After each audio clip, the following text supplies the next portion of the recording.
collaboration avec les opérateurs privés, de gérer tous les aménagements en amont avant de passer aux constructions. Nous avons donc décidé de mettre un terme à cette situation qui peut porter le nom de situation anarchique et d'y mettre un terme définitivement. Dakar doit être digne d'une capitale. Donc ce modèle est arrivé à bout de souffle, il faut le dépasser. Dakar a besoin d'un choc d'organisation, d'un acte de refondation.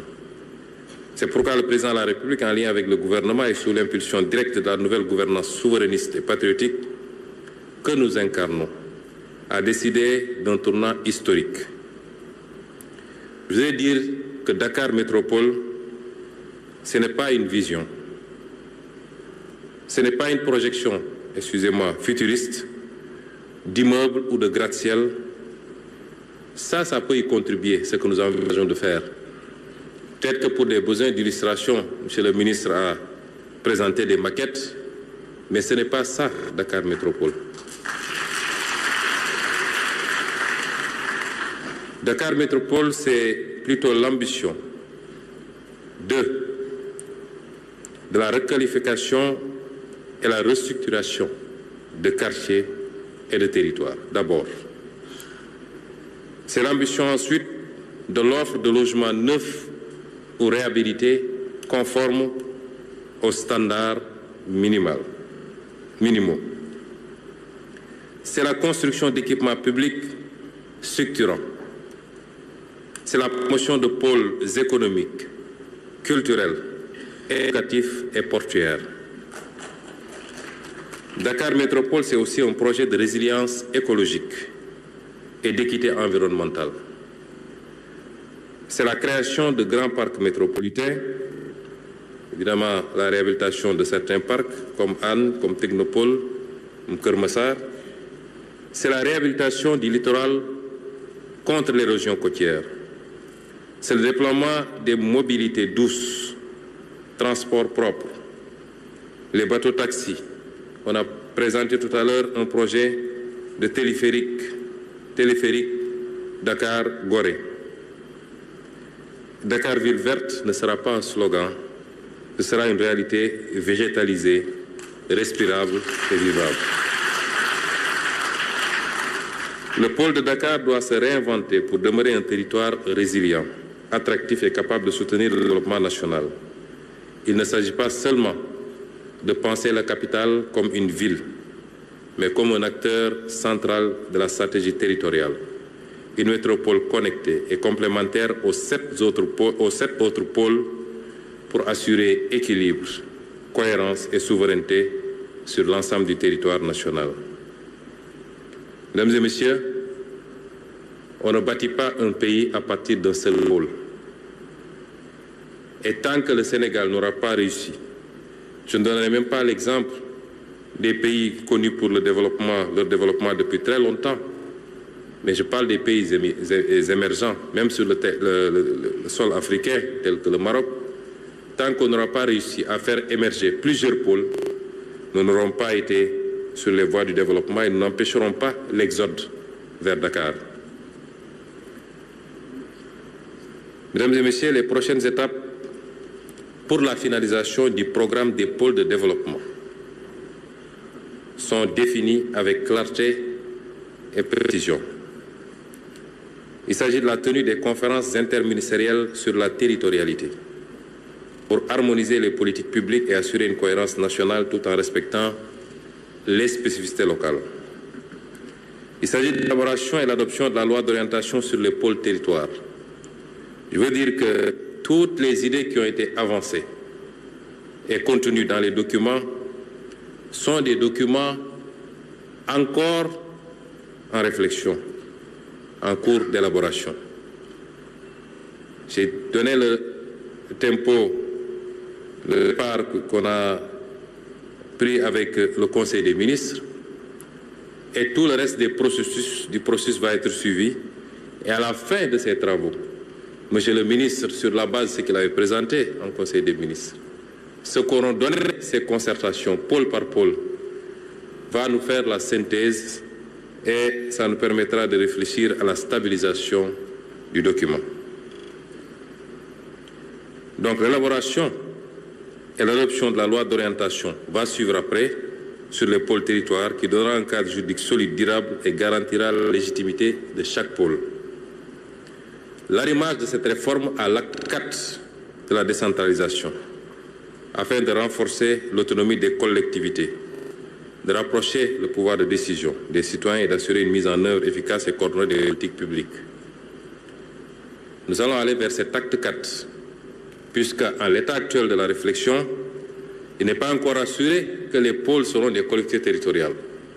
La suggestion qui a été faite d'en faire un établissement, des établissements publics est un élément de réflexion. Mais ce qui est constant, c'est qu'il nous faut aller vers l'acte 4, parce qu'il y a ici beaucoup de maires présents. Moi-même, j'ai été maire pendant quelque temps.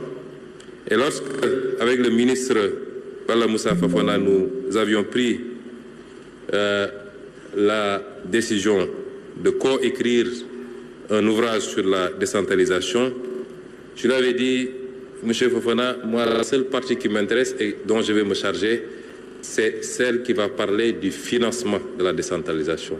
Parce que le vrai problème, c'est celui de la viabilité financière des collectivités territoriales.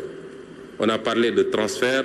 Nous sommes l'un des pays, en tout cas sur les quelques modèles que j'ai à examiner, qui a le plus faible taux de transfert de l'État vers les collectivités territoriales. Nous ne sommes même pas encore à 5% de transfert, là où le Maroc, si je ne me trompe, a dépassé 20%.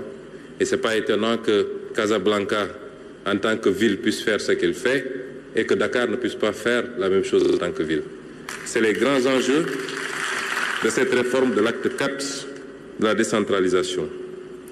Ces étapes sont cruciales pour bâtir une gouvernance territoriale moderne, résolument participative et stratégiquement souveraine, capable de mobiliser les forces locales au service du développement national et d'assurer que chaque territoire contribue pleinement à la prospérité de notre pays. Mesdames et messieurs, l'heure est maintenant à la mobilisation, au dialogue et à l'inclusion. Je félicite, Monsieur le ministre, l'ensemble de ses collaborateurs et toutes les parties prenantes. La question de la décentralisation est transversale. On a parlé beaucoup d'assainissement, d'urbanisation. Monsieur le ministre chargé de ces questions ici présent, ce n'est pas l'affaire seulement, quand on parle de décentralisation, du ministre des collectivités territoriales. Mais quand on parle de pôles, ce n'est surtout pas l'affaire seulement du ministre, parce que les pôles ont une dimension économique.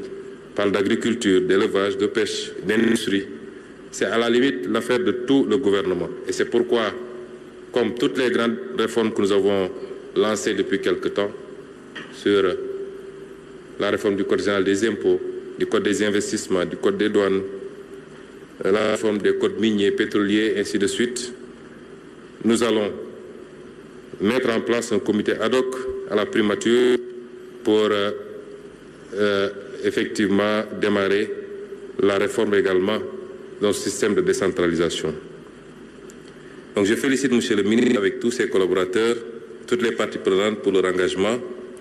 J'invite tous les acteurs présents à s'impliquer pleinement afin que le pôle de Dakar devienne un projet collectif fort et dynamique et stratégique, rayonnant pour tout le Sénégal. J'attends, Monsieur le ministre, avec impatience et dans les tout prochains jours, les conclusions de l'ensemble de ces travaux, notamment les 7 précédentes concertations et celle d'aujourd'hui, pour nous permettre d'aller rapidement vers la stabilisation du modèle, la prise de décision sous la validation du président de la République et démarrer la phase de mise en œuvre. Je souhaite à toutes et à tous une concertation fructueuse au service d'un Dakar réinventé et souverain et d'un Sénégal fort et réconcilié avec ses territoires. Je vous remercie.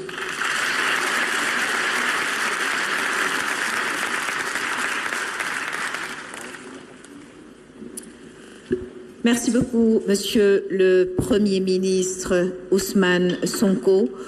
Ce discours marque donc la fin de cette cérémonie officielle. Merci à vous de votre présence. Les travaux se poursuivent à 14 heures. En attendant, nous allons marquer une pause. Merci à la RTS qui nous a permis de diffuser cette cérémonie et de la faire suivre en direct à travers le monde.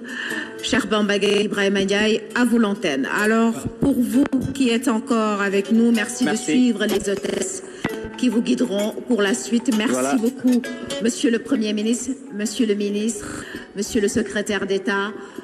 Et on se retrouve donc à 14h. Voilà, merci beaucoup. Oumindour, donc notre consoeur qui était donc maîtresse des cérémonies ce matin avec le Premier ministre Ousmane Sonko qui est en train donc de prendre congé de ce public extrêmement important, donc venu assister à cette séance présidée par le chef du gouvernement, le Premier ministre Ousmane Sonko, qui a fait une communication extrêmement importante. Donc on va revenir sur la communication très rapidement du Premier ministre Ousmane Sonko de ce matin qui a entretenu le public. Il a dit que notamment le modèle de gouvernance des pôles territoires a déjà été validé en Conseil des ministres déjà avec l'arrivée du président de la République, son Excellence M. Bassirou Diomaye Faye au pouvoir. Et la territorialisation donc doit être l'affaire de tout le monde. Chaque acteur, chaque territoire doit devenir acteur de son propre destin. Et pour cela, vous savez qu'il y a beaucoup de réunions qui ont été tenues avec les acteurs. Et chaque pôle est composé de structures qui, maintenant, pour la faisabilité et la mise en œuvre de ces pôles territoires qui sont au nombre de... Le premier Ousmane Sonko a rappelé que chaque pôle est composé de structures pour sa viabilité et qui s'intitule ou bien sous l'appellation terminologique d'un établissement public territorial.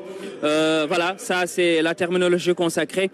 Et déjà en février 2025, les consultations ont été déjà démarrées avec le président de la République, son Excellence M. Bassirou Diomaye Faye, avec l'ensemble des acteurs territoriaux. Alors, le premier est revenu ici sur l'importance des pôles côtiers, parce que ce sont les pôles côtiers qui impulsent le développement socio-économique donc du pays ou bien des autres pôles territoires. Pôles côtiers, c'est-à-dire sur l'axe Dakar-Ziguinchor-Saint-Louis, ou bien si vous voulez sur l'axe Ziguinchor-Dakar-Saint-Louis. Donc, les pôles côtiers, donc ce sont ces trois pôles territoires, donc les pôles côtiers, qui notamment impulsent le développement socio-économique des autres pôles territoires. Alors, il y a la structuration de Dakar qui découle dans des ordres.